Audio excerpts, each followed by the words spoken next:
சைனாவில் ஈவினிங் ஸ்நாக்ஸுக்கு மட்டும் பஞ்சமே கிடையாதுங்க. எந்த மூலையில் திரும்பினீங்கனாலும் அங்கங்கே கடை வச்சுட்டு நின்றுட்டே இருப்பாங்க. ஜஸ்ட் லைக் நம்ம ஒரு மாதிரி தான். ஆனால் இங்கே வந்து ஃபுல் அண்ட் ஃபுல் மீட்டு, வெஜிடபிள்ஸ் அண்ட் கிரீன்ஸ் மூணுக்குமே இம்பார்ட்டன்ட் கொடுப்பாங்க. ஸோ இன்னைக்கு நீங்கள் பார்த்துட்டு இருக்கிறது பார்த்தீங்க, இது வந்து சுத்தமான பன்னிக்கறி.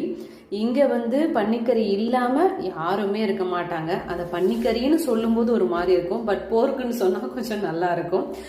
அது ஏன்னு தெரியல, நம்ம ஊரில் நம்ம இதை சாப்பிட்டதில்லை. பட் இங்கே வந்து அவங்களுக்கு வேற ஆப்ஷனே இல்லை, இதை நீங்கள் சாப்பிட்டு தான் ஆகணும். ஏன்னா நீங்கள் எந்த ஹோட்டல் எதுக்கு போனாலும் சரி இதுதான் இருக்கும் முன்னாடி. ஸோ இது வந்து பார்த்தீங்கன்னா அழகாக அதை நல்ல சோயா சாஸில் குக் பண்ணியிருக்காங்க. குக் பண்ணிட்டு நல்லா மின்ஸ் பண்ணிடுறாங்க. பண்ணிட்டு அதுலேயே வந்து அந்த ஸ்ப்ரிங் ஆனியன், கொஞ்சம் பச்சை மிளகாய், நம்ம நீளமாக இருக்கும்ல குடமிளகா சொல்லுவோம்ல, அது கொஞ்சம் ஆட் பண்ணுவாங்க. அப்புறம் காரத்துக்கு கொஞ்சம் ரெட் சில்லி பேஸ்ட் பண்ணி வச்சுருப்பாங்க, அதுவும் ஆட் பண்ணுவாங்க. வேணுமான்னு கேட்பாங்க. அது வந்து நம்ம வேணான்னு சொல்லிட்டு அதை போட மாட்டாங்க. சூப்பராக பன்னு மாதிரியே இருக்குது பாருங்கள் அந்த பரோட்டா. அதுக்குள்ளே அப்படியே உள்ளே ஸ்டஃப் பண்ணி நமக்கு கொடுத்துருவாங்க. நம்ம அப்படியே கடிச்சிட்டே போகலாம். நம்ம இதுக்காக உட்காந்து சாப்பிடணுங்கிற அவசியம் இல்லை. சூப்பர் ஸ்நாக்ஸாக இருக்குது.